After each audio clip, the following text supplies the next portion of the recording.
संतरा मौसम्बी के ऊपर कभी सुई धागा चलाया है? नहीं, आज ही चला के देखिएगा। गाजर को छीलने का एक बहुत सिंपल सा तरीका जिसे देखते ही आप भी कहोगे काश ये टिप हमें पहले पता होती। Hello, good morning viewers, welcome to back my YouTube channel. आप सब कैसे हो? उम्मीद करती हूँ आप सब बहुत अच्छे होंगे और हमेशा ही ऐसे खुश रहिए।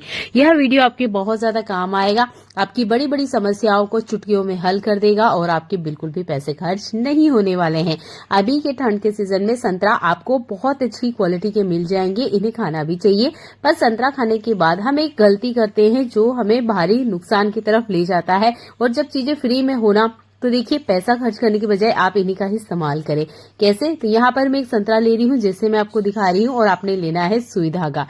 आप अगर सुई धागे का इस्तेमाल नहीं करते हैं तो सेफ्टी पिन का भी इस्तेमाल कर सकते हैं। मैं आपको सुई धागे का इस्तेमाल करके बता रही हूँ। जैसे मैं सुई का इस्तेमाल कर रही हूँ, आप सेफ्टी पिन का इस्तेमाल कीजिएगा। तो ज्यादातर हम संतरे को कुछ इस तरीके से छीलते हैं जैसे मैं आपको दिखा रही हूँ। हर नॉर्मल इंसान इसी तरीके से संतरे को छीलता है और हम संतरे को खा लेते हैं। पर छिलके का क्या करते हैं? ज्यादातर हम इसे डस्टबिन में फेंकते हैं। ये ज्यादा से ज्यादा हम इनका गमले में खाद की तरह इस्तेमाल कर लेते हैं। इससे ज्यादा हम इसका कोई यूज नहीं करते हैं। पर जैसे ही आप संतरे को छीलते होंगे, आपने देखा होगा आपसे अगर 10 मीटर दूर भी कोई इंसान बैठा है ना, तो वो आपको बता देगा बिना आपकी तरफ देखे हुए कि आपने संतरे को छीला है या आप संतरा खा रहे हो। कैसे? क्योंकि इसकी फ्रेग्रेंस इतनी बढ़िया और इतनी खुशबूदार होती है कि दूर तक पता चल जाता है कि हाँ भाई, यहाँ पे संतरा छीला गया है। तो देखिए, इस छिलके का बिल्कुल आपने यूज करना है घर में रूम फ्रेशनर की तरह। तो देखिए, ऐसे ही आप छिलका रख दोगे तो एक तो ये अच्छा नहीं दिखेगा, दूसरा ये कचरा दिखेगा। तो आपने क्या करना है? यूज करना है सुई धागे का।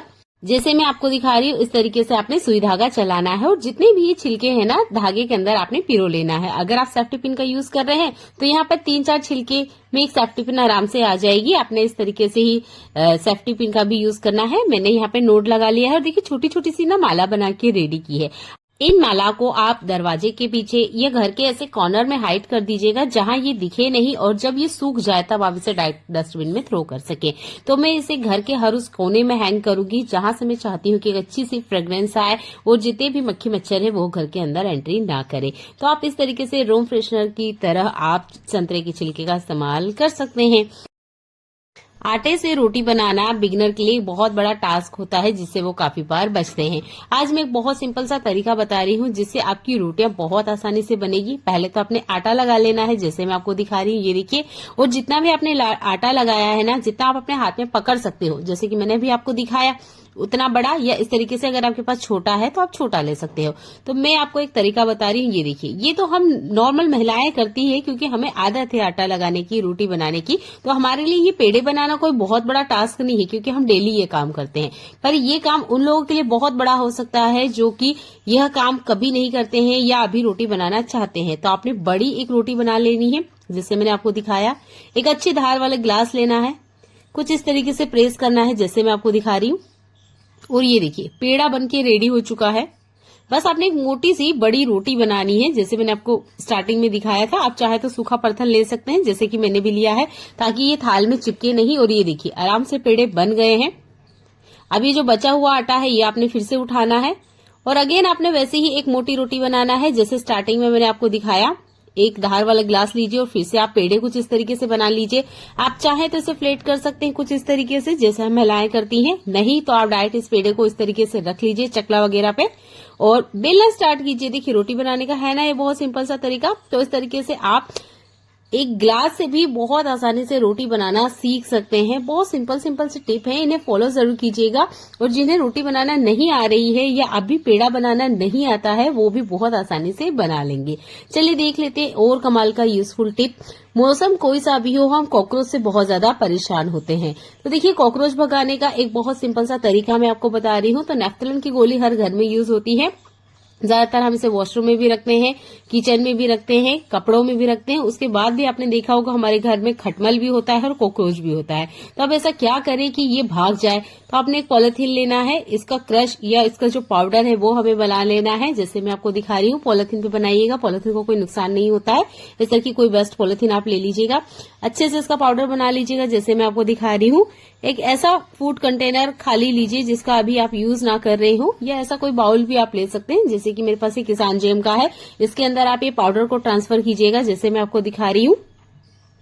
अब आपने लेना है डेटोल, ये भी हमारे घर में होता है। तो हमने यहाँ 2 नेफ्थलीन की गोली ली थी, इसलिए 2 ढक्कन भर के हम यहाँ पर डेटोल लेंगे। अगर आप यहाँ पे 3-4 क्वांटिटी के अकॉर्डिंग अगर आप नेफ्थलीन की गोली बढ़ाते हैं, तब आप यहाँ पर आपने डेटोल की क्वांटिटी भी बढ़ानी है। तो 2 नेफ्थलीन की गोली और 2 ढक्कन भर के यहाँ डेटोल लिया है। दोनों को अच्छे से मिक्स करना है। स्पून भी ऐसे ही इस्तेमाल कीजिएगा जिसका आप खाने पीने में यूज नहीं करते हैं। इसके बाद में आपने पानी ऐड करना है। तो आपने 2 नेफ्थलीन की गोली के अंदर लगभग आधा लीटर पानी ऐड कर सकते हैं। ये ऑप्शनल है, चाहे तो कीजिए, नहीं करना चाहते तो कोई बात नहीं है, आप ऐसे भी डायरेक्ट इस्तेमाल कर सकते हैं। मुझे इसे घर में स्प्रे करना है क्योंकि नेफ्थलीन गोली डालने के बाद भी घर में खटमल भी है और कॉकरोच भी है। तो आप इस तरीके से स्प्रे बोतल में डाल लीजिएगा, जैसे मैं आपको दिखा रही हूँ। मैंने ऊपर से और इसमें पानी ऐड किया था, ये काफी ज्यादा स्ट्रांग था। आप जैसे बनाओगे ना, आपको खुद पता चल जाएगा कि कितना स्ट्रांग होता है। इसे स्प्रे कहाँ करना है वो जगह मैं आपको बता देती हूँ। तो ये जो हमारा गैस सिलेंडर रखा होता है, इसके पीछे वाले एरिया में कॉकरोच भी होता है। तो आप यहाँ से कॉकरोच भगाने के लिए इसे अच्छे से आप सिलेंडर के आगे पीछे वाले एरिया में स्प्रे कर सकते हैं। और जहां पर हमारे ये फूड कंटेनर या हमारे डब्बे वगैरह रखे होते हैं, इसके भी पीछे पीछे वाले एरिया में आपने रख देना है। क्योंकि जब हम डब्बे वगैरह क्लीन करते हैं तो आपने देखा होगा उसके बेस में नीचे कभी कभार कॉकरोच देखने को मिल जाता है। ऐसे ही हमारे जो सोफा वगैरह होता है, इसमें भी खटमल आ जाते हैं। वैसे तो मेरे घर में कोई खटमल नहीं है, पर मैं नहीं चाहती कि कोई कीड़ा आए, इसलिए मैं एहतियात के रूप में इस स्प्रे को बनाती हूँ और स्प्रे करती रहती हूँ। लगभग 1 महीने में तो मैं जरूर ही करती हूँ, ताकि घर में कोई भी कीड़ा, कोई भी कॉकरोच बिल्कुल भी देखने को ना मिले। आपने भी यह टिप अपनानी चाहिए। अगर घर में कॉकरोच है या आपने कहीं खटमल देखा है, तब तो आपने इसे हर हफ्ते स्प्रे करते रहना चाहिए, ताकि जो कीड़े वगैरह है वो आराम से हट जाए। अगर बहुत ज्यादा क्वांटिटी में है तो जैसे कि मैंने आपको बताया, पानी ऐड मत कीजिएगा। उस कंटेनर को ही आप सोफे के नीचे, पलंग के नीचे या किचन में किसी कॉर्नर में छुपा के रखिएगा। उससे भी जो कॉकरोच है वो भाग जाते हैं और जो खटमल है वो नहीं दिखाई देंगे। मुझे लगता है ये टिप आपको सबसे ज्यादा पसंद आया होगा, क्योंकि ये दोनों ही चीज हमारे घर में अवेलेबल होती है। उसके बाद भी हमें खटमल देखने को मिल जाता है। ऐसे ही कमाल का यूजफुल टिप मेरा गाजर से जुड़ा हुआ है। अभी विंटर सीजन आ ही गया, तो हर घर में हलवा तो जरूर बन रहा होगा। आपके पास भी ये वाला चाकू जरूर होगा, जिससे कि हम जो छिलका है वो निकालते हैं। ये देखिए, मैंने भी आपको निकाल के दिखाया। इसे पिलर भी कहते हैं। ये देखिए, एक ही बार मैंने घुमाया और देखिए कितना मोटा छिलका निकल के बाहर आया है। इस तरीके से अगर हम गाजर छिलते हैं तो यकीन मानिए लगभग 50 से 60 ग्राम कचरा तो इस तरीके से ही बाहर आ जाएगा छिलके के रूप में। तो देखिए, मैंने दवाई के एक खाली पैकेट का इस्तेमाल किया है। बस आप कुछ इस तरीके से घुमाइएगा, क्योंकि दवाई के जो खाली पैकेट होते हैं ना, ये बहुत ज्यादा हार्ड होते हैं, पर जो गाजर का छिलका है वो बहुत आसानी से निकाल देते हैं। आप लौकी की छिलके के लिए तो इसका इस्तेमाल नहीं कर सकते, पर हाँ, गाजर की छिलके के लिए आप इस्तेमाल कर सकते हो। गाजर का छिलका बहुत ज्यादा नरम आता है, जिसको निकालने के लिए दवाई के खाली पैकेट बहुत अच्छे से काम करते हैं। आपके सामने ही मैं करके दिखा रही हूँ। पूरा एक गाजर छिल दिया मैंने और देखिए कितना कम कचरा निकला है। मैं एंड में आपको दिखाऊंगी। यहाँ पर लगभग मेरा गाजर छिल चुका है। बहुत पतली सी इसकी परत है, इसलिए बहुत कम सा यहाँ कचरा निकला है। ये देखिए, थोड़ा सा ही कचरा निकला, इतना सा। और सिर्फ एक बार मैंने यहाँ पर वो चाकू चलाया था और देखिए कितना मोटा छिलका बाहर निकल के आया है। उम्मीद करती हूँ आपको फर्क साफ नजर आ रहा होगा। अगर आप भी थोड़ी सी गाजर की बचत करना चाहते हो, या आप चाहते हो कि इतना मोटा मोटा छिलका वेस्ट में ना जाए, गाजर का पूरा यूज हो, यहाँ पर लिया है मैंने एक नाइफ और आप देख सकते हैं एक पेपर रोल। आपने इसके ऊपर इस तरीके से लगा देना है और आप यहाँ पर एक मोबाइल होल्डर की तरह इसे देख सकते हो।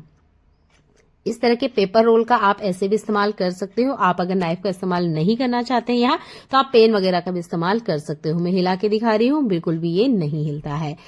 जब भी हम सब्जी वगैरह बनाते हैं, कोशिश कीजिएगा कि ये जो स्पून है इसे रखने के लिए एक ट्रे या एक खाली प्लेट का इस्तेमाल करें। देखने में ये छोटा सा टिप लग रहा होगा, पर जब हम किचन में काम करते हैं तो यही काम हमारे कब बड़े बन जाते हैं हमें पता तक नहीं चलता है, क्योंकि क्लीनिंग तो हमें ही करनी है। तो कोशिश कीजिएगा एक छोटी सी ट्रे या एक छोटी सी प्लेट हमेशा चम्मच रखने के लिए इस्तेमाल करें। चलिए मिलते हैं अगली ऐसी यूजफुल वीडियो में जो आपके घर और किचन के काम को आसान बनाए। तब तक अपना ध्यान रखिएगा। देखने के लिए आपका बहुत सारा धन्यवाद।